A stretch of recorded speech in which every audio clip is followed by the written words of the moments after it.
श्री गणपति सच्चिदानंद सद्गुरुभ्यो नमो नमः।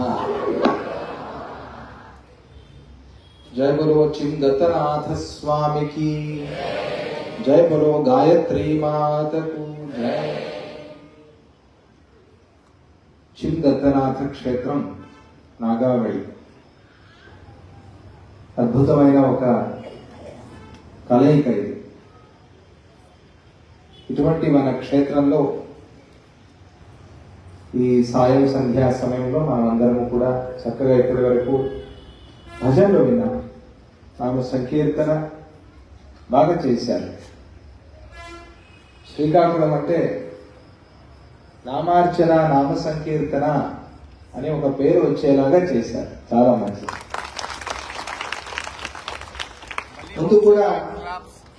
ముందు కూడా భజన చేస్తున్నారు, కానీ ఈ మధ్యకాలంలో బాగా తీవ్రంగా అందరూ కూడా చక్కగా అధ్యయనం చేసి సాధన చేసి మైసూరు వచ్చి పాడుతున్నారు. మొన్న బిహెచ్ఎల్ కూడా వచ్చి పాడారు. నామార్చన అనే కార్యక్రమంలో కూడా సుమారుగా ఒక 60 మంది వరకు, 60 మంది ఉన్నారు, 5 ఊర్లు అందరూ కలిశారు. ఈరోజు కూడా మన చుట్టుపక్కల ప్రాంతాలు అరిసెవెల్లి మహాక్షేత్రం, శ్రీకూర్మ మహాక్షేత్రం, వెంకటేశ్వర స్వామి క్షేత్రం నుంచి కూడా ప్రసాదాలు వచ్చాయి. చాలా సంతోషంగా. శ్రీకాకుళం అంటేనే మనకి పెద్ద తామరపల్లి, పెద్ద పద్మాపురం, ఇంకా చాలా ఉన్నాయి, మీకు అందరికీ తెలుసు. వీళ్ళందరూ కలిస్తే శ్రీకాకుళం అని ఎప్పుడు కూడా మైసూరులో ఒక ప్రతీతి. అందరూ కలిసి ప్రతి పండగలో కూడా మైసూరు ఆశ్రమంలో చాలా చక్కగా సేవ చేసుకుంటున్నారు. సేవ అనేది చాలా ముఖ్యం. అన్ని దొరుకుతాయట మనిషికి, కానీ సేవ దొరుకుతుంది. భగవంతుడు అన్నీ ఉన్నాయి భగవంతుడి దగ్గర, కానీ ఒకటి లేదు భగవంతుడి దగ్గర. ఏమిటది? భగవంతుడి దగ్గర లేనిది ఏంటి? ఆశ్చర్యం. అన్నీ ఉన్నాయి, భగవంతుడు అన్నీ ఇచ్చాడు మనకి, కానీ భగవంతుడి దగ్గర ఒకటి లేదు. ఏంటది చెప్పండి? మన మనస్సు భగవంతుడి దగ్గర ఎట్లా ఉంటుంది? మన మనస్సులో భగవంతుడు ఉంటాడు, కానీ మన మనస్సు ఎవరి దగ్గర ఉంటుంది? మన దగ్గరే ఉంటుంది. అది అన్ని చోట్ల పోతూ ఉంటుంది, కోతిలాగా. ఈ మనస్సుని మనం భగవంతుడికి అర్పణ చేయాలి, గురువుకి అర్పణ చేయాలి. అలాగే మనిషి దగ్గర అన్నీ ఉంటాయి, మనిషికి అన్నీ దొరుకుతాయి, కానీ ఒకటి మాత్రం దొరకటం చాలా అపురూపం, అరుదు. ఏమిటది? సేవ. సేవ అనేది దొరకటం చాలా అపురూపం. ఇది దొరికినప్పుడు దీన్ని మనం సద్వినియోగం చేసుకోవాలి. అది ఏ రూపంలో అయినా దొరకచ్చు మనకి. మనం ఎప్పుడూ సంసిద్ధంగా ఉండాలి, సేవ కోసం ఎదురు చూస్తూ ఉండాలి. దత్తాత్రేయ స్వామి గణగాపురంలో ఏ రూపంలో వస్తాడో తెలియదు, ఏ రూపంలో అయినా రావచ్చు. ఆయన గణగాపురంలో ఒక మాట చెప్తారు. మధ్యాహ్నం భిక్షా సమయంలో మీకు తోచినంత, మీకు చేతైనంత మీరు తినటం మాత్రమే కాకుండా మీకు ఎవరు ఎదురు పడితే వాళ్ళకి పెట్టండి భగవంతుడు. ఎవరైనా సరే, మనిష, జంతువా, జీవుడా అనేది లేకుండా ఎవరు ఆ సమయానికి, మధ్యాహ్నం భోజనం భిక్షా సమయానికి ఎవరు మీకు ఎదురు పడితే, ఎవరు మీకు కంట పడితే వాళ్ళకి పంచి, వాళ్ళకి పెట్టి మీరు తినండి అని భగవంతుడు ఒక శాస్త్రానంద స్వామిజీ వారు ఏ రూపంలో వస్తారో తెలియదు, ఏ రూపంలో అయినా రావచ్చు. అన్ని రూపాలు తానైన వాడు, విశ్వరూపమే తానైన వాడు, ఏ రూపంలో అయినా రావచ్చు కదా, ఏముంది, అదేం పెద్ద ఆశ్చర్యం లేదు. కానీ మనం అది తెలుసుకోవాలి. ఆ సేవ ఆ సమయానికి ఆ సేవ చేయాలి. అందువల్ల సేవ అనేది దొరకడం చాలా కష్టం. ఈ సేవ దొరకాలి అంటే మనం దాసులం అయిపోవాలి అని చెప్తారు. దాస దాస దాస దాస అంటుంటే సదా సదా సదా నీకు అనుగ్రహం కలుగుతుంది. దాస తిప్పి చదవండి ఏమవుతుంది? సదా. సదా తిప్పి చదవండి ఏమవుతుంది? దాస. సదా సదా సదా సదా సదా దాస దాస దాస. మరా మరా మరా అంటే రామ అయినట్టుగా సదా సేవ కావాలి అని నువ్వు కోరుకుంటూ సదా సేవ మీదే నువ్వు దృష్టి పెట్టుకుంటే ఆంజనేయ స్వామిలాగా దాసుడు అయిపోతావు. ఆంజనేయ స్వామికి ఎన్నెన్నో పేర్లు. ఆ పేర్లలో రామదూత, శ్రీరామదూతం శిరసా నమామి అంటాడు కదా. శ్రీరామ భక్తం శిరసా నమామి, శ్రీరామ దూతం శిరసా నమామి, శ్రీరామ దాసం శిరసా నమామి. దాస అనే పదం ఆంజనేయ స్వామికి చాలా ఇష్టం. చూసారా, ఇంత పెద్ద స్వామి, ఆయన దగ్గర లేని శక్తి ఏముంది చెప్పండి? ఆంజనేయ స్వామి ఒక మూలిక తీసుకురావయ్యా అంటే కొండే మోసుకొచ్చాడే ఆయన. చూసిరావయ్యా అంటే కాల్చి వచ్చాడే ఆంజనేయ స్వామి. లంకలోకి పోయి లంకంతా కాల్చిరాలా? ఆ రాక్షసులకి రాముడి శక్తి ఏమి చూపించిరాలా ఆయన? నేను తలుచుకుంటే ఇప్పుడే రావణాసురుని సంహారం చేసి సీతామ్మవారిని తీసుకెళ్ళిపోతాను, కానీ ఆ పని చేయను. ఎందుకు అంటే నా రామయ్య ప్రతిజ్ఞ చేశాడు రావణాసురుని సంహారం చేసి సీతామ్మవారిని తీసుకెళ్తానని, అందుకే నేను ఆ పని చేయకూడదు అని ఊరికే ఉన్నాడు ఆయన. అటువంటి ఆంజనేయ స్వామి ఏమి ఇష్టపడతాడు ఆయన? ఆయన దగ్గరికి వెళ్తే ఆంజనేయ స్వామికి చాలా ఇష్టమైనది ఏమిటో తెలుసా మీకు? చెప్పండి. వడల, అప్పాల, సింధూరమా, తమలపాకుల, ఇవన్నీ ఇష్టమే. వీటన్నిటికన్నా ఇష్టమైన దానికి రామనామం. ఇవన్నీ నువ్వు రామనామం లేకుండా చెప్తే తీసుకోవడానికి. అందుకే మనం ఒక్కొక్క నామం చెప్పి సమర్పణ చేసేది. తమలపాకులు సమర్పణ చేసేటప్పుడు తమలపాకుల మీద ఏం రాస్తారు? శ్రీరామ రాస్తారు. సేతు నిర్మాణం చేస్తున్నారు భారతం నుంచి లంకకి.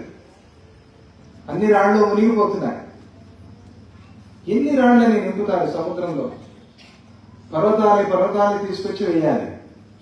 అన్ని రాళ్ళు ఎక్కడి నుంచి తెచ్చేది? అందరికీ చాలా మనస్సులో ఖేదం, చాలా కష్టమైంది. అప్పుడు కొన్ని రాళ్లు మాత్రం తేలుతూ ఉంటే చాలా ఆశ్చర్యపోయి జాంబవంతుడు చూశాడు. ఇదేమిటిది, కొన్ని రాళ్లు మాత్రమే తేలుతున్నాయి, ఎట్లా, ఎక్కడ ఈ రాళ్ళు అని అంటే ఆంజనేయ స్వామి దగ్గర తీసుకెళ్తూ ఉన్నారు. ఆయన అన్ని రాళ్లు ముట్టి తన గోళ్లతో శ్రీరామ అని రాసి పంపిస్తున్నాడు. ఆ రాళ్ళు వేస్తుంటే తేలుతున్నాయి, మిగతా రాళ్ళని మునిగిపోతున్నాయి. అప్పుడు ఏం చేశారు? నలుడు అని ఒక పెద్ద ఇంజనీర్, రాముడి సైన్యంలో నలుడు అని, ఆయన ఒక కవి సైన్యంలో ఒక ముఖ్యుడు. ఆయన పెద్ద ఇంజనీర్, ఆయన స్ట్రక్చరల్ ఇంజనీర్ అంటారే అట్లా ఇంజనీర్. నలం సేతుమకారయత్ అని రామాయణం. ఆ నలుడు ఎక్కడో రహస్యం ఉంది చూడండి అంటే ఆంజనేయ స్వామి తాకిన ఈ రాళ్లు మాత్రం తేలుతూ ఉన్నాయి అని తెలుసుకున్నారు. అందుకని ఏం చేశారు? దీని మీద ఆంజనేయ స్వామి బ్రాండ్ పడాలి అనుకున్నారు. ఈ కాలంలో ఇటుకల మీద ప్రింట్ చేస్తారు కదండి, ఆ కంపెనీ పేరు ఇటుకల మీద ప్రింట్ చేస్తారు కదా. ఇది అప్పుడే ప్రారంభమైంది. రాళ్ల మీద ప్రింట్ చేయటం అనేది అప్పుడే ప్రారంభమైంది. అన్ని రాళ్ళు ఆయన దగ్గర తీసుకెళ్ళటం, తాగించటం, ఆయన ఆ కపి సైన్యానికి ఇవ్వటం, వాళ్ళందరూ తీసుకొచ్చి సముద్రంలో వేయటం, వేస్తే అవన్నీ తేలుతూ ఉండటం. ఇది జరుగుతోంది చాలా వింతగా, విచిత్రంగా. ఇంకా కొంతమంది ఇంకా ఆశ్చర్యంగా కథని దీన్ని పొడిగించి చెప్తారు. రామాయణంలో లేదు, ఇతర రామాయణాల్లో ఉన్నది. ఏమిటది అంటే, రామనామం రాస్తేనే తేలుతున్నాయి కదా, మరి రాముడే ముడితే ఏమవుతుందో అని చెప్పి రాముడి దగ్గర తీసుకెళ్ళి రాముడితో ముట్టిస్తున్నారు. రాముడితో ముట్టించి తీసుకొచ్చి రాళ్ళు వేస్తే మునిగిపోతున్నాయి. ఆశ్చర్యం. అందరూ వచ్చి రాముడిని అడిగారు, రామచంద్ర ప్రభు ఇదేంటిది ఆశ్చర్యం, ఆంజనేయ స్వామి నీ నామం రాస్తేమో తేలుతున్నాయి, అదే నువ్వే ముడితే అవన్నీ మునిగిపోతున్నాయి, ఎట్లా ఇది అంటే, అప్పుడు ఏమో నాకేం తెలుసు లక్ష్మణ స్వామిని అడగండి. అడిగితే అప్పుడు ఏమో నాకేం తెలుసు ఆయనే చెప్పాలి అంటే, అప్పుడు అందరూ రాముడిని అడిగితే రాముడే చెప్పారు. రాముడి కన్నా రామనామం గొప్పది అని వశిష్ఠ మహర్షి చెప్పారు. అందుకోసం ఇటువంటి రామనామాన్ని ఆంజనేయ స్వామి ఇష్టపడతారు. ఆయనకి రామ అంటే ఇష్టం. అలాగే నిజమైన భక్తుడు, నిజమైన శిష్యుడికి తన పేరు కన్నా తన ప్రభు, తన గురువు పేరు చెప్తే ఇష్టం. అదే నాకు కూడా ఇష్టం.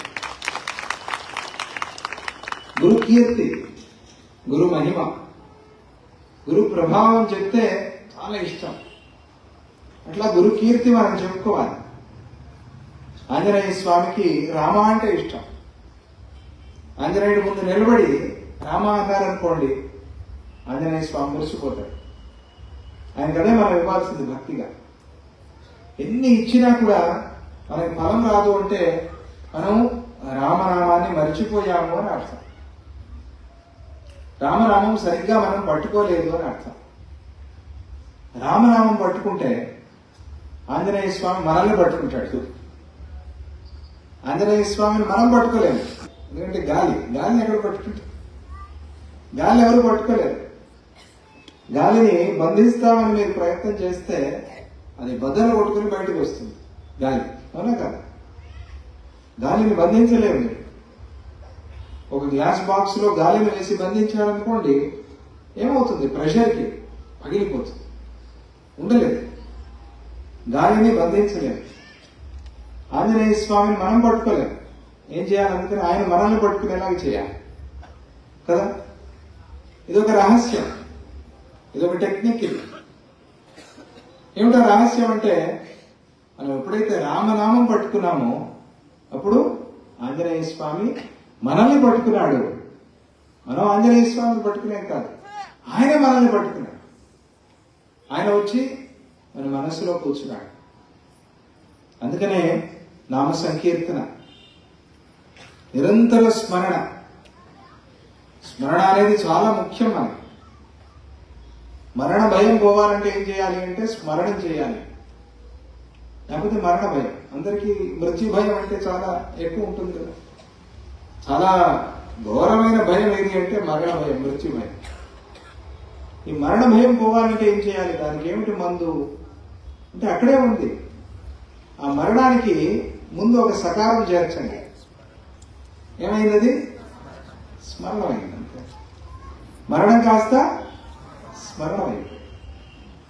ఎప్పుడు నువ్వు స్మరణం చేశావో అప్పుడు మరణం అయిపోయింది. అంటే మరణమే చచ్చిపోయింది, మరణ భయమే ఎగిరిపోయింది. అందుకని నిరంతర స్మరణ. మన గురుదేవులు పూజ్య గణపతి సచ్చిదానంద స్వామిజీ వారు నిరంతరంగా మనకి చెప్పేది, మనతో చేయించేది, ఆయన చేసేది ఏమిటి? నామ సంకీర్తన. నామ సంకీర్తన చాలా ముఖ్యమైనది. నామ సంకీర్తన అనేది చాలా ముఖ్యమైనది. నిరంతర స్మరణ అనేది చాలా సులభమైంది.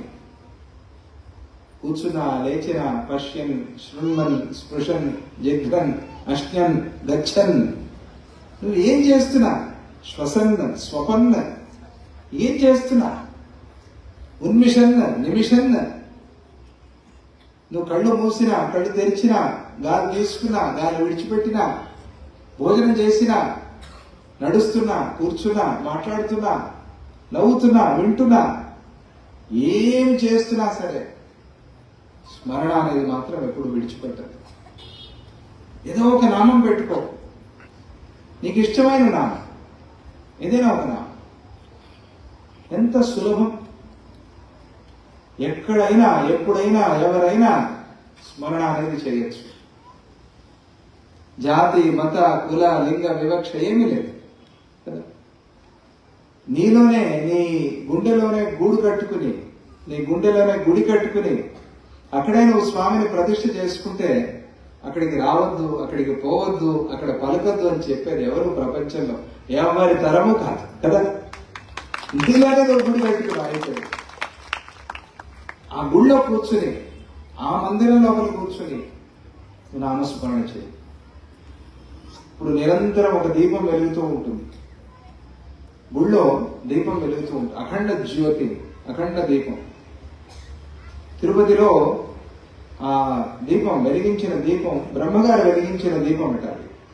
అది ఎప్పుడు ఆరిపోదు, ఎప్పుడు అలాగే ఉంటుంది. ఇప్పుడు ఆరనివ్వరు దాన్ని, ఇప్పుడు దాంట్లో నిరంతరంగా నెయ్యి పోస్తూ ఉంటారు, ఘృతవర్తి. అట్లాగే మనం హిమాచల్ ప్రదేశ్లో వెళ్తే జ్వాలాముఖి అని ఒక క్షేత్రం. జ్వాలాముఖి క్షేత్రంలో ఎప్పుడూ ఒక జ్యోతి, 6 జ్యోతులు అక్కడ వెలుగుతూ ఉంటాయి. ఇదేమిటిది ఎప్పుడు వెలిగే జ్యోతులు, దీన్ని పరీక్ష చేద్దామని చెప్పి కొంతమంది బ్రిటిషర్స్ ప్రయత్నం చేశారు. దాని లోపలికి ఏవో యంత్రాలు పోనిచ్చి పరీక్ష చేద్దాము, ఇది అంతా ఊరికినే మాటలు ఇట్లా చెప్తారు, ఇవన్నీ అబద్ధాలు, ఇదేదో గ్యాస్ లోపల ఉంది, ఆ గ్యాస్ వెలుగుతోంది, ఇదేమీ మహిమ కాదు, ఇదేమీ దేవతా శక్తి కాదు, ఇవన్నీ ఊరికినే ఏవో మాటలు చెప్తారు అని చెప్పి ఒక యంత్రం లోపలికి ప్రవేశపెట్టారట. ఈ రోజుకి చరిత్ర చెప్తారు అక్కడ. ఆ యంత్రం లోపలే కరిగిపోయింది, బయటికి రానేలేదు. ఆ యంత్రం లోపలే కరిగిపోయింది, అమ్మవారు అక్కడే తీసేసుకుంది, బయటికి రాలి ఆ యంత్రం. ఇంకో ఆయన ఎవరో చేయి లోపల పెట్టాడట చూడటానికి, ఏముంది అక్కడ, ఏదైనా పైపు ఏమైనా పెట్టారేమో అని. కాలిపోయి చెయ్యి అసలు ఇంకా చచ్చిపోతాడేమో అనిపించి, అమ్మా నన్ను మన్నించు అని ప్రార్థన చేస్తే అప్పుడు ఆ చేయి బయటికి వచ్చింది. ఈ రోజుకి చరిత్ర చెప్తారు.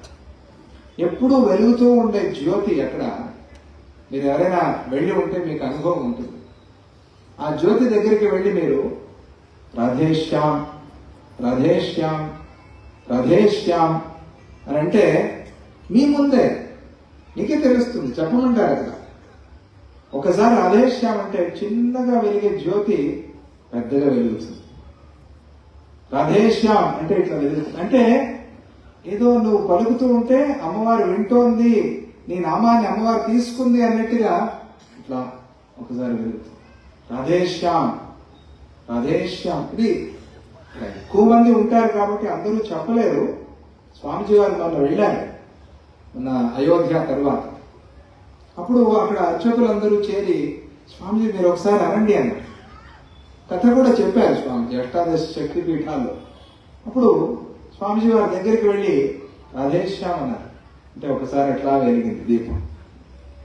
అంటే చూసారా, నామం, నామ మహిమ, నామ శక్తి. అది ఎలాగైతే జ్వాలాముఖిలో దీపం పెరుగుతుందో అలాగే నువ్వు నామస్మరణ చేస్తూ చేస్తూ చేస్తూ ఉండే కొద్దీ, నామస్మరణ చేస్తూ ఉంటే నీలో ఉండేటువంటి పరంజ్యోతి కూడా అలాగే పెరుగుతుంది. నాయన తెలుసుకో, నీలో ఉండే పరంజ్యోతి కూడా అలాగే పెరుగుతుంది. నువ్వు ఒక్కసారి నామం చెప్తే, ఒకసారి నామం పలికితే నీలో ఉండే జ్యోతి ఆత్మజ్యోతి అది అందరిలో ఉంటుంది కదా. ఉండకపోతే మనం ఇట్లా నడుస్తామో మాట్లాడతామో ఏం తెలుస్తుంది మనకి? లోపల ఉంది జ్యోతి. ఆ జ్యోతి లేకపోతే ఒక వస్తువులాగా ఉంటాం మనం కూడా, జడం, కదలేము కదా. లోపల ఉంది జ్యోతి. దాన్ని అప్పుడప్పుడు మనం నూనె వేసి నెయ్యి వేసి పెద్ద చేసుకోవాలి లేదా? చేయాలి, లేకపోతే ఆరిపోతుంది. ఏమండి, ఎంత మంచి వత్తి అయినా కూడా వేయకపోతే ఆరిపోతుందా లేదా? వేస్తూ ఉంటే, నువ్వు ఇంధనం వేస్తూ ఉంటే దాంట్లో నూనె కానీ నెయ్యి కానీ వేస్తూ ఉంటే అట్లా వెలుగుతూ ఉంటుంది. అలాగే గుర్తుపెట్టుకోండి, మనలో ఉండే ఆ జ్యోతి, మనలో ఉండే ఆ చైతన్యం, ఆ చైతన్యానికి ఇంధనం ఒక నూనెలాగా, ఒక నెయ్యిలాగా నామస్మరణే పనిచేస్తోంది. అది మనం మరిచిపోకూడదు ఎప్పుడు. అంటే మనలో ఆ చైతన్యం, ఆ జ్యోతిష్ అనేది పెరుగుతోంది. సులభమైంది కదా, ఖర్చు లేదు, శ్రమ లేదు, కూర్చున్నా నిల్చున్నా ఏదో ఒక నామం. నువ్వు అంటూ ఉంటే పిల్లలకి మనం అలవాటు చేయాలి. అంటూ ఉంటే అలవాటు అవుతూ ఉంటే అని అని అని అని ఒక గంట సేపు 2 గంటల సేపు మీరు భజన చేశారనుకోండి, హనుమాన్ చాలీసా అని పారాయణ ఒక 9 సార్లు 11 సార్లు 40 సార్లు హనుమాన్ చాలీసా పారాయణ చేశారనుకోండి. హనుమాన్ చాలీసా యజ్ఞం చేయించారు స్వామిజీ. ఇప్పుడు అందరూ వాడ ఇంటింటికి తిరిగి ఆ హనుమాన్ చాలీసా అన్ని ఊళ్ళల్లోనూ పారాయణ మహాయజ్ఞం జరిగింది. అప్పుడు అందరూ హనుమాన్ చాలీసా రోజు అందరి ఇంట్లోనూ అది ప్లే అవుతూ ఉండేది. ఎలా అలవాటు అయిపోయిందంటే కళలో కూడా హనుమాన్ చాలీసా పాడుతున్నట్టే కళ వచ్చింది. చాలా మందికి కళలు రాలేదు, ఆయన సుఖంగా నిద్ర పట్టింది. ఒకవేళ కళ వచ్చినా కూడా వాళ్ళకి ఎటువంటి కళ వచ్చింది అంటే, వాళ్ళు ఏదో సభలో కూర్చొని స్వామిజీ వారు హనుమాన్ చాలీసా పాడుతూ ఉంటే కలిసి వాళ్ళు కూడా పాడుతూ ఉన్నట్టుగా కళ వచ్చింది చాలా మందికి. ఇంకా కొంతమందికి వాళ్ళే కూర్చుని హనుమాన్ చాలీసా చెప్తున్నట్టుగా అదే తిరుగుతోంది. జయ హనుమాన జ్ఞాన గుణ సాగర, జయ కపీశ త్రిహులోక ఉజాగర, ఇదే వినిపిస్తోంది. హలో అంట. నామ సంకీర్తనకు ఉండే శక్తి అటువంటి సులభమైంది. అన్ని సాధనలకి మొదటి సాధన, అన్ని సాధనలకి తుది సాధన ఇది నామ సంకీర్తన. ఎన్ని సాధనలు చేసినా కూడా నువ్వు స్మరణ అనేది మర్చిపోతే ఆ సాధనకి ఫలం ఉండదు. స్మరణ అనేది లేకుండా నువ్వు ఎన్ని సాధనలు చేసినా కూడా ఫలం ఉండదు. అందుకనే ఆంజనేయ స్వామి సాధన దేంతో ప్రారంభమైంది? నామ సంకీర్తనతో ప్రారంభం. రాముల వారు సరయూ నదిలో వెళ్ళిపోతున్నారు. రామావతారం అంతా ఇంకా చివరి సమయానికి వచ్చింది. మీకు అందరికీ తెలుసు కదా కథ. రామావతారం అంతా అయింది. ఈ రామావతారం చివరిలో ఆయన వైకుంఠానికి వెళ్ళాలి కదా. మరి ఆయన మళ్ళీ మామూలు సామాన్యులాగా వెళ్ళాలి కదా. ఎట్లా వెళ్ళాలి? ఎక్కడి నుంచి వచ్చారో అక్కడికే వెళ్ళాలి, వైకుంఠానికి వెళ్ళాలి. కాబట్టి సరయూ నది నుంచి వెళ్ళాలి అని చెప్పి ఆయన ఒక సంకల్పం చేసుకున్నారు. ఈ సరయూ నదికి ఆయన వెళ్తూ ఆయనతో పాటుగా అందరినీ తీసుకెళ్ళారు. ఆంజనేయ స్వామి కూడా వచ్చారు ఆయనతో పాటు. మరి ఆయన్ని విడిచిపెట్టి ఈయన ఉండరు కదా, ఆయన కూడా వచ్చారు. వస్తే రాముల వారు అప్పటి వరకు ఉండి అక్కడ ఇంకేమి సరయూ నది ఘాట్ వచ్చింది, ఇంకేమి సరయూ నదిలో దిగాలి. అప్పుడు ఆంజనేయ నీకు అనుమతి లేదు అన్నారు. అయ్యో, ఎలా ఉంటుంది చూడండి. అప్పటి వరకు తన ప్రాణాలే రాముడి మీద పెట్టుకున్న భక్తుడు, అటువంటి భక్తుడిని ఆంజనేయ స్వామిని నువ్వు రావటానికి వీల్లేదు అని అంటే ఆయనకి ఎలా ఉంటుంది? ఎంత బాధ ఉంటుంది? మామూలు వాళ్ళకే బాధ అవుతుంది, ఆంజనేయ స్వామికి బాధ అవుతా? ఇప్పుడు అక్కడే ఉంటాను ఆయన పాదాల దగ్గర. ఆంజనేయ స్వామి ఎప్పుడు రాముల దగ్గర ఉండాలి అని చెప్పి కొన్నిసార్లు మనం తెలివిగా కూడా సేవ ఎన్నుకోవాలి, తప్పదు.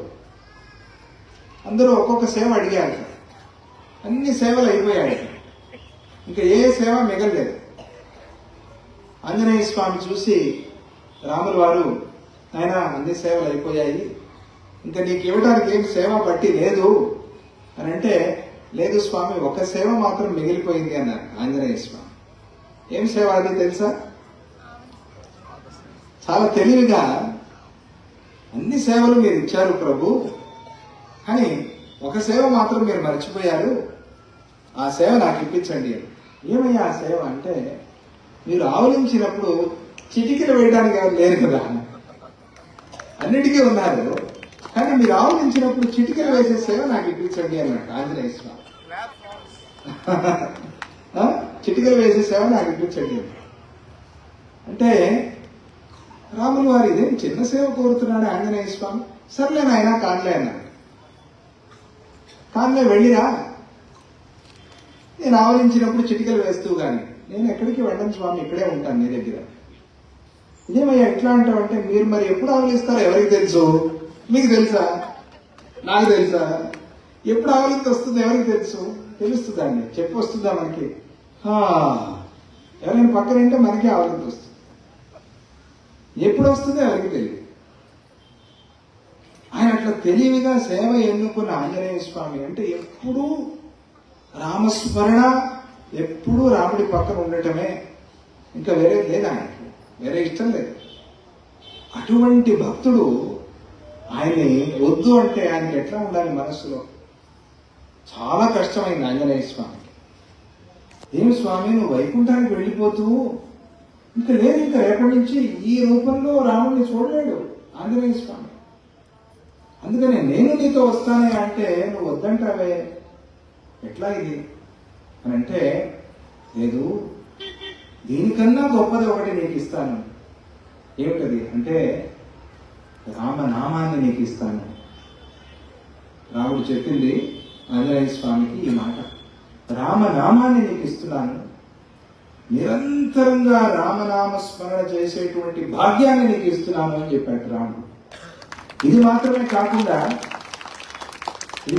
కాకుండా భక్తులు నీ అనుగ్రహం కోసం ఎక్కడెక్కడ రామనామస్మరణ చేస్తూ ఉంటారో, ఎత్ర ఎత్ర రఘునాథ కీర్తనం తత్ర తత్ర కృతమస్తకాంజలి, ఎక్కడెక్కడ రామనామస్మరణ జరుగుతూ ఉంటుందో అక్కడల్లా కూడా నువ్వు శిరస్సు మీద అంజలి ఘటించి తాండవం చేస్తూ ఆనంద బాష్పాలు కారుస్తూ నువ్వు కూడా రామ రామ రామ రామ అని నామస్మరణ చేస్తూ మరిచిపోయి ఆ సభల్లో ఉంటావు అనేటువంటి వరాన్ని శ్రీరాముడు ఇచ్చాట.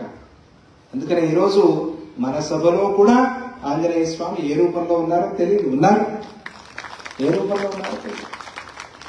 మన గురుదేవులు స్వామిజీ వారి రూపంలోనే ఉన్నారు, ఇంకే రూపంలో ఉన్నారు, ఆ రూపంలోనే ఉన్నారు.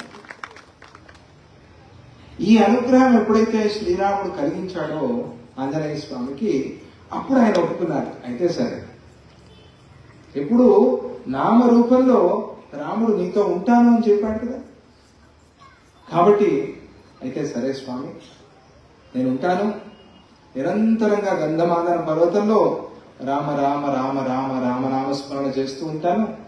ఇది మాత్రమే కాకుండా ఎవరెవరు నామస్మరణ చేస్తారో వారి దగ్గర, వారి గుండెల్లో కూడా నేను ఉంటాను అని ఆంజనేయ స్వామి చెప్పినటువంటి మహానుభావుడు. అటువంటి ఆ స్వామి ఏమి ఇష్టపడతాడు? ఆయన దాసా అంటే ఇష్టపడతాడు, నేనే ఇష్టం లేదా, దాసా అంటే ఇష్టపడతాడు. ఇది మనం అలవాటు చేసుకోవాలి. దాసా అంటే సదా సేవ అని చెప్పుకున్నాం కదా మనం. ఇది మనకు అభ్యాసం కావాలి. నిరంతరంగా సేవ, నిరంతరంగా సేవ. సేవ అనేది రకరకాలుగా ఉంటుంది, ఒకే రకంగా కాదు. ఆయా సమయానికి, ఆయా కాలానికి మనకి ఏ సేవ ఇస్తే ఆ సేవ మనం చేస్తూ ఉండాలి. సేవ అంటే ఇంగ్లీష్లో ఎట్లా రాస్తారు మనం చెప్పుకున్నాం చాలాసార్లు. SEVA రాస్తే ఏమవుతుంది? సేవ అవుతుంది. ఇవే పదాలు, ఇవే అక్షరాలు కొంచెం అటు ఇటు తిప్పితే SAVE ఏమవుతుంది? సేవ్. నువ్వు ఎంత సేవ చేస్తావో అంత పుణ్యము నీ బ్యాంక్ అకౌంట్ లో సేవ్ అవుతూ ఉంటుంది. సేవ చేస్తే సేవ్ అవుతుంది. నిరంతర సేవ, నిరంతర సేవ. దీన్ని మనం ప్రార్థన చేసుకోవాలి, దీన్ని మనం కోరుకోవాలి, వెతుకుతూ ఉండాలి. మనము భగవంతుడి నుంచి, గురువు నుంచి అది ఇది కోరుతాం, ఇది కావాలి, అది కావాలి, ఇది కావాలి మనం. కానీ దీన్ని కొంచెం మార్చుకుని నేనేమి ఇవ్వగలను అని వెతకాలను. నా వల్ల ఏమవుతుంది, నేనేం చేయగలను అని వెతకడం ప్రారంభం చేయాలి. అట్లా నువ్వు క్రమంగా వెతుకుతూ పోతే అప్పుడు భగవంతుడు ఇంకా నీకు దగ్గర అవుతాడు. భగవంతుడిని దగ్గర చేసుకునే ఒక ఉపాయం, గురువుని దగ్గర చేసుకునేటువంటి ఒక ఉపాయం. అందువల్ల నిరంతర స్మరణ చేయటానికి ఇళ్లలో కుదరకపోవచ్చు, ఇళ్లలో కొన్ని విఘ్నాలు ఉండొచ్చు, మనకి కొంతమంది ఇష్టపడకపోవచ్చు. అందుకని ఏం చేశారు స్వామీజీ, మనకి చక్కటి ఒక ఆశ్రమాన్ని నిర్మాణం చేసి చిం దత్తనాథ క్షేత్రాన్ని ఇచ్చారు. చింతలు తీర్చే చిం దత్తనాథ క్షేత్రం, చింతన పెంచే చిం దత్తనాథ క్షేత్రం. ప్రొద్దున మనం చెప్పుకున్నాం కదా, చింతలు తీర్చి చింతన పెంచి చేయగందీవ సచ్చిదానంద. చింతలు తీసేసేటువంటి చిం దత్తనాథ క్షేత్రం. అన్ని చింతలు మరిచిపోయి హాయిగా ఇదే ప్రకారంగా ప్రతి వారము మీరందరూ కూడా చేరి మన క్షేత్రంలో, దత్తనాథ క్షేత్రంలో చక్కటి వాతావరణంలో హాయిగా నామస్మరణ చేయండి, అనఘాష్టమి వ్రతం చేయండి, సద్గురు పాదుకా పూజ చేయండి, హనుమాన్ చాలీసా పారాయణ చేయండి, భగవద్గీత పారాయణ చేయండి, నామ సంకీర్తన చేయండి, సత్సంగం చేయండి, దత్త క్రియాయోగం సాధన చేయండి. అన్నీ ఉన్నాయి. మన ఆరోగ్యానికి, మన కష్టాలు తీరటానికి అన్నీ ఏమేం కావాలో అవన్నీ కూడా మనకు అందించారు. అవన్నీ మనం పట్టుకోవాలి. పట్టుకుని మన జీవితాన్ని మనం సార్థకం చేసుకోవాలి. క్షేత్రానికి నిరంతరంగా వస్తూ మీరంతా సేవ చేసుకుంటూ, అన్నదానం జరుగుతోంది ఆశ్రమంలో. ఏదో ఇక్కడికి వచ్చిన వాళ్ళకి మాత్రమే కాకుండా బయట కొంతమంది కాలనీ, లెప్రసీ కాలనీ వాళ్ళకి అన్నదానం, పేదలకి అన్నదానం, వృద్ధాశ్రమంలో అన్నదానం, అనాథాశ్రమంలో అన్నదానం, పేదలు లేకుండా కష్టపడుతున్నారు వాళ్ళకి అన్నదానం, అలా ఇక్కడి నుంచి పంపిస్తూ ఉన్నారు. అలాగే వచ్చిన భక్తులకు కూడా మనం ప్రసాదం పెట్టాలి కదా. మళ్ళీ వాళ్ళ ఇంటికి వెళ్ళి వంట చేసుకునే పరిస్థితి ఉండకూడదు. వంట అంతా మర్చిపోయి ఒకరోజు హాయిగా సంతోషంగా రావాలి. వాళ్ళు హోటల్కి కూడా వెళ్ళి వంట వండుకున్నట్టుగా అయిపోతుంది. లేకపోతే హోటల్కి వెళ్ళి మన వంట మనమే చేసుకుంటాం, అదే కదా. అలాగే ఇది ఆధ్యాత్మిక రిసార్ట్. అన్ని రిసార్ట్కి వెళ్లాల్సిన పనులు మనం. ఆశ్రమానికి వస్తే అన్ని రిసార్ట్లు మనకి ఇక్కడే ఉన్నాయి, హాయిగా ఆనందంగా సంతోషంగా. ఇక్కడ సంతోషంగా ఆనందంగా అందరూ కలిసి సత్సంగం చేసుకుని నామ సంకీర్తన చేసి హాయిగా అమ్మవారు, దత్తాత్రేయ స్వామి, గణపతి నవగ్రహాలు, ఆంజనేయ స్వామి అందరి దర్శనం చేసుకుని అన్ని కష్టాలు చెప్పుకోవడానికి ఏదో ఒక స్థానం కావాలి కదా మనకి. కొన్ని కష్టాలు బయటికి చెప్పలేనివి, కొన్ని కష్టాలు చెప్పినా వినేవాళ్ళు లేరు ప్రపంచంలో. వినేవాళ్లే లేరు కదా అండి ఈ కాలంలో. చెప్పారనుకోండి కష్టాలు, ఒక రోజు వింటారు, 2 రోజులు వింటారు, 3వ రోజు ఎప్పుడు ఉండేదిలే నీ కష్టం అంటారు. వినను కూడా వింటారు. అలా వినటానికి నిరంతరంగా సిద్ధంగా ఉండేవాడే గురువు. గుర్తుపెట్టుకోండి, ఎప్పుడు వింటూ ఉంటారు కష్టాలు వినటానికి. అందుకనే ఇక్కడ ఈ క్షేత్రాన్ని నిర్మాణం చేసి మీ కష్టాలు చెప్పుకోండి, సుఖంగా ఉండండి, సంతోషంగా ఉండండి.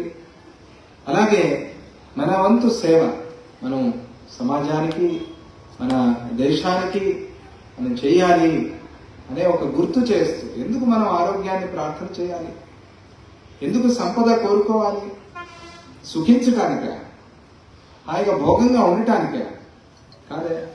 మనకి ఇచ్చిన దాన్ని మనం పంచుకోవడానికి కదా. మనకి ఎంత అవసరమో అంత పెట్టుకుని అని మనం పంచుకోగలం. ఇది చాలా ముఖ్యమైనది. అన్నదానం కూడా వచ్చింది, మంచిది. అందరికీ అన్న ప్రసాదం కూడా ఏర్పాటు చేశారు. ఇక్కడ ఈరోజు మనం ఒక షామ్యాన వేసుకుని కార్యక్రమం చేస్తున్నాం. ఇక్కడ ఎవరికి ఇబ్బంది కాకూడదు, ఇలా హాయిగా అందరూ కూర్చొని సత్సంగం చేసుకోవాలి. ఎందుకంటే ఇక్కడ మన హాలు సరిపోవటం లేదని చెప్పి ఒక షెడ్ కూడా వేయమని చెప్పారు స్వామీజీ. ఇక్కడ ఒక పెద్దది షెడ్ వేస్తే అందరూ కూర్చొని సత్సంగం చేసుకోరు. చూడండి, మైసూర్లో ఉన్న మన గురించి ఆలోచిస్తున్నారు స్వామీజీ. అది గురువు అంటే. గురువు మనస్సు అంటే అవసరం. ప్రతిసారి మనం ఇట్లా షామ్యాన వేసుకునే ఈ తాపత్రయం లేకుండా ఆయన చక్కగా ఒక స్టేజ్ చేసుకోండి, ఒక షెడ్ వేసుకోండి. దీనికి సేవ చేస్తామని మన డాక్టర్ గారు కామేశ్వరరావు గారు వచ్చారు. ఇక్కడ స్టేజ్ నిర్మాణం చేస్తామని చెప్పి గోవిందరావు గారు వచ్చారు ముందుకి. ఇట్లా వీళ్ళందరూ కలిసి సేవ చేస్తూ మీరు కూడా అందరూ కలవండి ఈ సేవలో.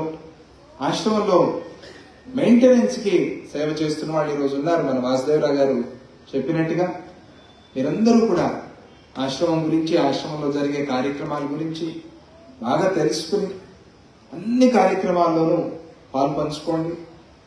ఇంటింటికి వెళ్ళి భగవద్గీత ప్రచారం చేయండి.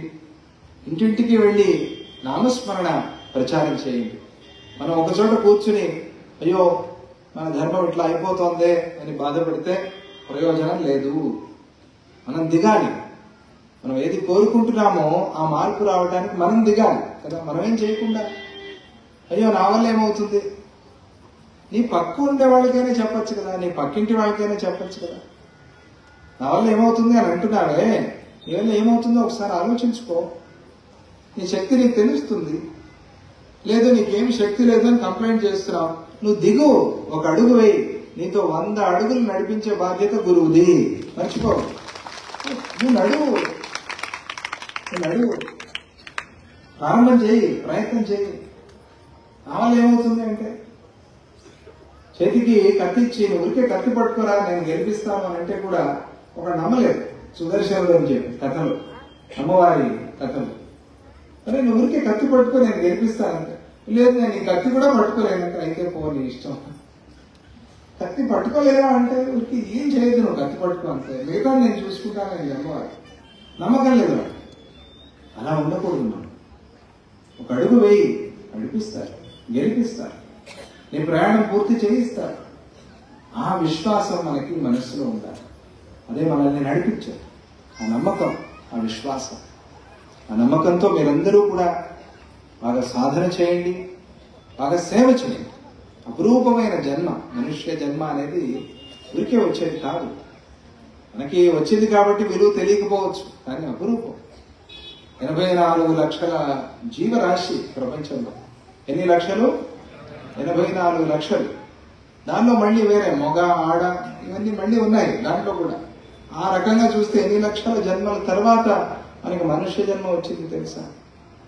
ఇంకా జంతువునా నరజన్మ దుర్లభం. ఏ జన్మ వచ్చినా మంచిదే, కానీ నరజన్మ, మనుష్య జన్మ అనేది చాలా అపురూపం. అందరికీ వచ్చేది కాదు. అన్నీ తెలుస్తాయి మనకి.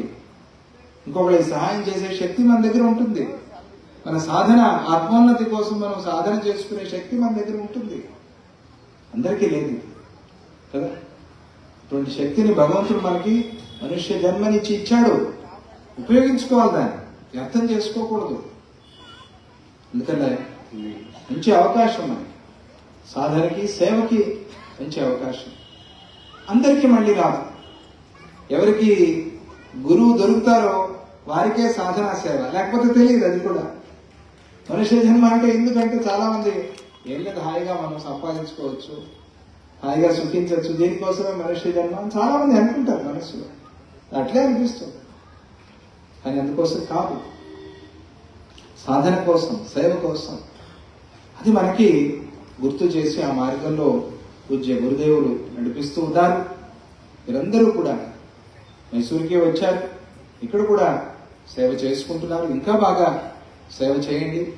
ఆంజనేయ స్వామినే మనం ఒక ప్రతీకగా, ఉదాహరణగా పెట్టుకోవాలి. ఆంజనేయ స్వామి, ఆయనే మనం భగవంతుడు, దేవుడిగా చూస్తూ మనకి ఒక ఉదాహరణ, ఎగ్జాంపులరీ పర్సనాలిటీ అంటారు ఇంగ్లీష్లో. ఎవరు నీకు ఎగ్జాంపుల్? ఎవరిని చూసి ఎవరిలాగా ఉండాలి అనుకుంటావు? మనస్సులో ఏదైనా ఉండాలి కదా, వాళ్ళలాగా నేను ఉండాలి అని అనుకోవాలి. అందుకనే మహిమల మహర్షుల, మహాత్ముల చరిత్రలు చదివేది మనం. ఎందుకు చదువుతాం? గురు చరిత్ర ఎందుకు చదువుతాం? జీవిత చరిత్ర ఎందుకు చదువుతాం? దత్త చరిత్ర ఎందుకు చదువుతాం? మహాత్ముల చరిత్రలు ఎందుకు చదువుతాం?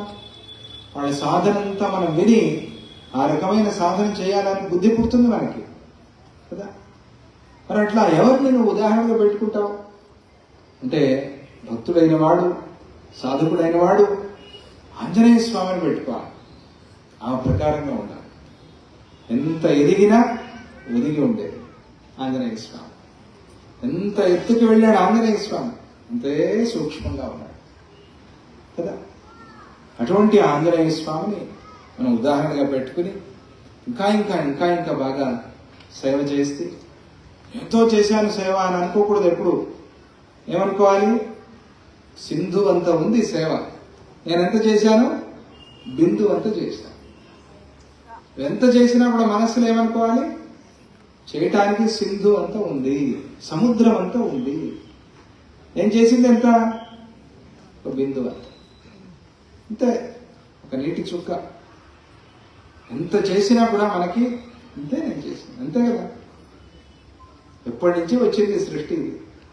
ఈ సృష్టిలో మనం చేసింది ఎంత? మన సేవ ఎంత? మనం పెట్టకపోతే దానికి దొరకదా?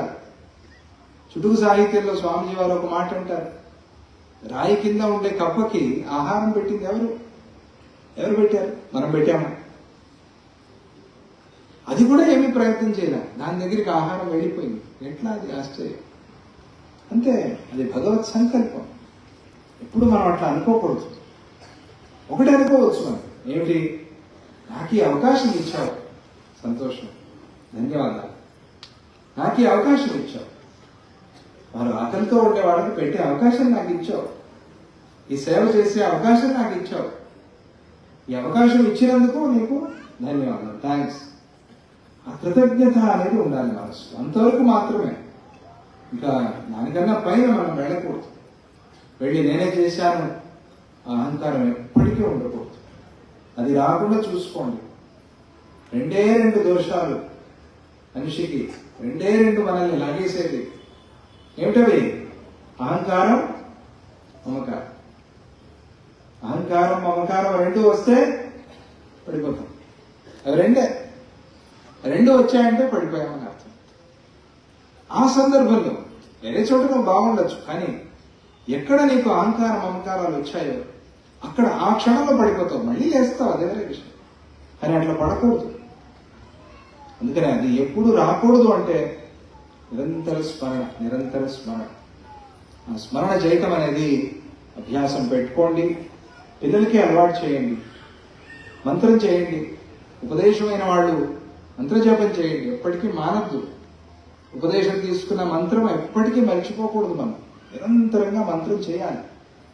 నిరంతర మంత్ర సాధన, మంత్ర బలం చాలా ముఖ్యమైనది. చేస్తూ ఉండండి. సాధన బాగా పెంచుకోండి, సాధన చేయండి, సేవ బాగా పెంచుకోండి. త్వరలోనే పూజ్య గురుదేవులు స్వామిజీ వారిని శ్రీకాకుళం ఆశ్రమానికి మనం పిలిపించుకుందాము. సేవ చేసిన వాళ్ళు ఎంతో మంది ఉన్నారు, చేసి ధన్యులైన వాళ్ళు ఎంతో మంది ఉన్నారు, సేవ చేస్తూ ఉన్న వాళ్ళు ఎంతో మంది ఉన్నారు, సేవ చేయబోయే వాళ్ళు, పిల్లలు రాబోయే వాళ్ళు చాలా మంది ఉన్నారు. వీళ్ళందరికీ కూడా గురు కృప, భగవంతుడి అనుగ్రహం ఎల్లప్పుడూ ఉండాలి అని చెప్తూ, ఈ సందర్భంలో ఎక్కువ రోజులు ఉండలేకపోతున్నాను. ఒకరోజు మాత్రమే ఈసారి ఉండగలుగుతూ ఉన్నాను. కానీ త్వరలో వచ్చి కనీసం ఒక 3 రోజులు ఉండే ఒక ప్రయత్నం చేస్తాను. ఎందుకంటే చాలా మంది అడుగుతున్నారు, స్వామిజీ చాలా షార్ట్ విజిట్ అయిపోయింది. నాకు తెలుసు షార్ట్ విజిట్ అని. షార్ట్ అయినా కూడా స్వీట్ విజిట్ అనుకోండి. అందరూ ఈరోజు ఆదివారం కలిసి వచ్చింది, మీరందరూ చేరారు, చాలా మంచిది. చక్కగా భజన పాడారు, భగవద్గీత చెప్పారు. పొద్దున ఏకాదశి, మంచి రోజు. భగవద్గీత విందాం మనం అంతా. సంపూర్ణ భగవద్గీత పారాయణ చేశారు. ఏంటి ఇంకా ఏం కావాలి మనకి? చాలా మంచిది, చాలా సంతోషం.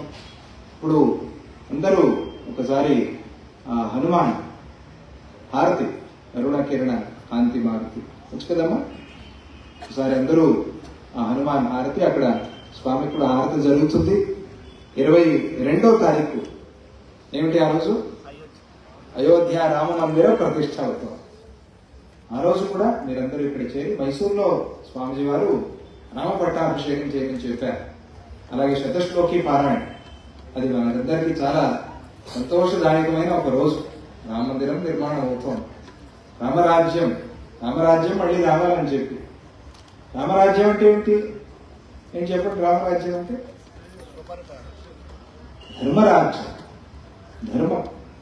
ధర్మరాజ్యమే రామరాజ్యము. ధర్మంగా, ధర్మాన్ని కాపాడి, ధర్మాన్ని నిలబెట్టి అందరూ ధర్మ మార్గంలో ఉండేలా. రాముడి సమయంలో అందరికీ న్యాయం దొరికింది, అందరికీ ధర్మమైంది, ఎవరికి మోసం కాలే, ఎవరికి అన్యాయం జరగల. అది రామరాజ్యం అంటే. చాలా అట్టడుగు, చాలా కింద ఉండేవాళ్ళు, వాళ్ళ నుంచి చాలా పై స్థాయిలో ఉండేవాళ్ళ వరకు అందరికీ న్యాయం జరిగింది. అది రామరాజ్యం. అది రావాలి, అది కావాలి. ఒకసారి రామరాజ్యంలో ఒక ఘట్టం జరిగిందిట, ఒక చిన్న కథ. ఒక 2 పక్షులు పోట్లాడుకుంటున్నాయట. ఏమిటో పక్షులు అంటే ఒక గద్ద, ఒక కాకి, 2 పోట్లాడుకుంటున్నాయి. ఏమని అంటే, ఈ చెట్టు త్వర నాది అంటే నాది, నాది అంటే నాది. చెట్టు త్వరలో ఉంటాయి కదా పక్షులు. ఈ గద్ద, కాకి 2 పోట్లాడుకుంటున్నాయి, ఫైట్ చేస్తున్నాయి. ఈ గద్ద కాకి జరిగే ఈ పోట్లాట ఎలా తెలిసిందో రాముల వారికి తెలిసింది. అంటే పక్షుల్లో కూడా అధర్మం ఉండకూడదు అని రాముడు. పక్షుల్లో కూడా ధర్మం ఉండాలి, పక్షులకు కూడా కష్టాలు రాకూడదు అని. మనం చూస్తున్నాం కదా శుకవనంలో స్వామీజీ వారి పక్షులు ఎట్లా చూస్తున్నారని. రామావతారమే రాముడే స్వామీజీ, స్వామీజీనే రాముడు. అలా శ్రీరాముడికి తెలిసి పంపించాక, అక్కడ పక్షులు ఏమో గొడవ పడుతున్నాయి, వాటిలో ఏమో ఫైటింగ్ ఉంది, పోయి చూసిరా అని లక్ష్మణుడిని పంపించాడు. వెళ్ళాడు లక్ష్మణుడు. వెళ్ళి ఎక్కడ ఏ చెట్టు అని వెతుకుతూ ఉంటే ఒక చెట్టు త్వరలో కొంచెం గొడవ పడుతున్నాయి పక్షులు, గద్ద, కాకి. రెండింటిని పిలిచాడు లక్ష్మణుడు. రండి. వచ్చాడు. వస్తే ఏమిటి మీకు గొడవ అని అడిగాడు.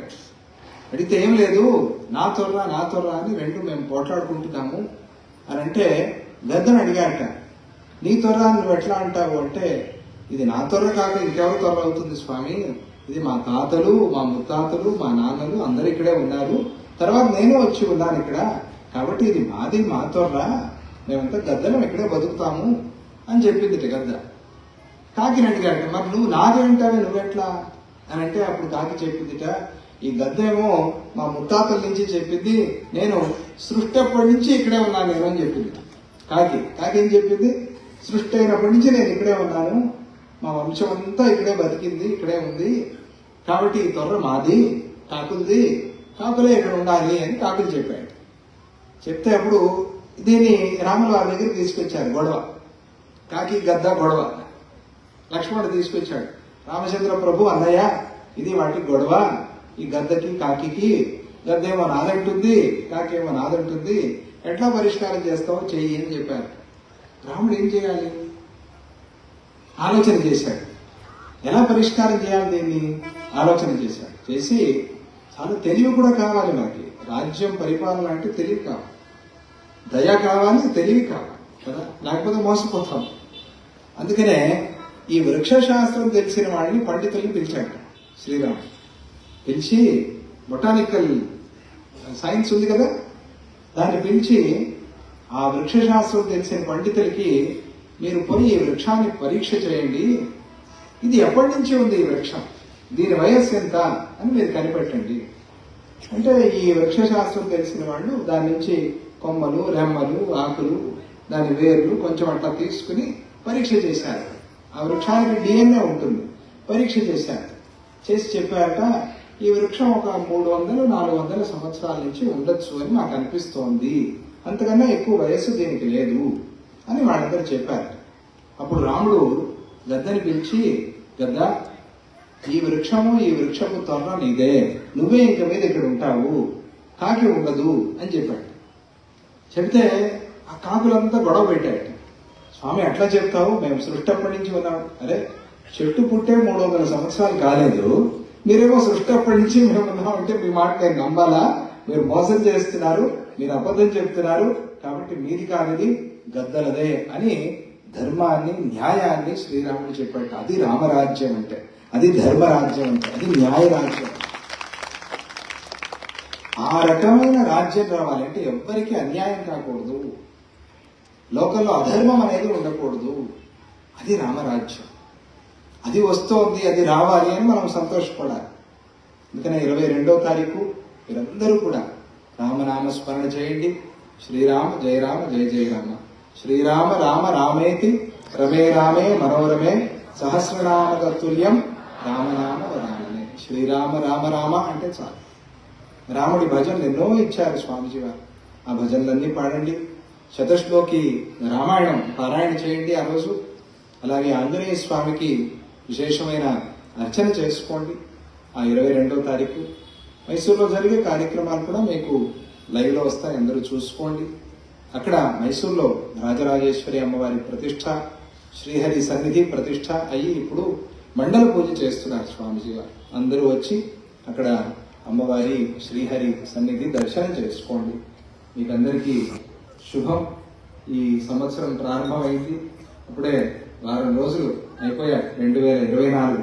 అయినా అందరికీ హ్యాపీ న్యూ ఇయర్. ఇంకా కొత్తగా ఉంది కాబట్టి ఇప్పుడే హ్యాపీ న్యూ ఇయర్ అందరికీ బాగా ఉండని. అలాగే త్వరలోనే సంక్రాంతి వస్తోంది. మీకు అందరికీ సంక్రాంతి శుభాకాంక్షలు. హ్యాపీ సంక్రాంతి. అందరూ ఆనందంగా, సంతోషంగా, ఆరోగ్యంగా బాగా సాధన సేవ చేసుకుంటూ ఉండండి. జై గురుదత్త, శ్రీ గురుదత్త. జై బలో సద్గురునాథ మహారాజకి, చిందతనాథ స్వామికి జై గురుదత్త. అరుణకి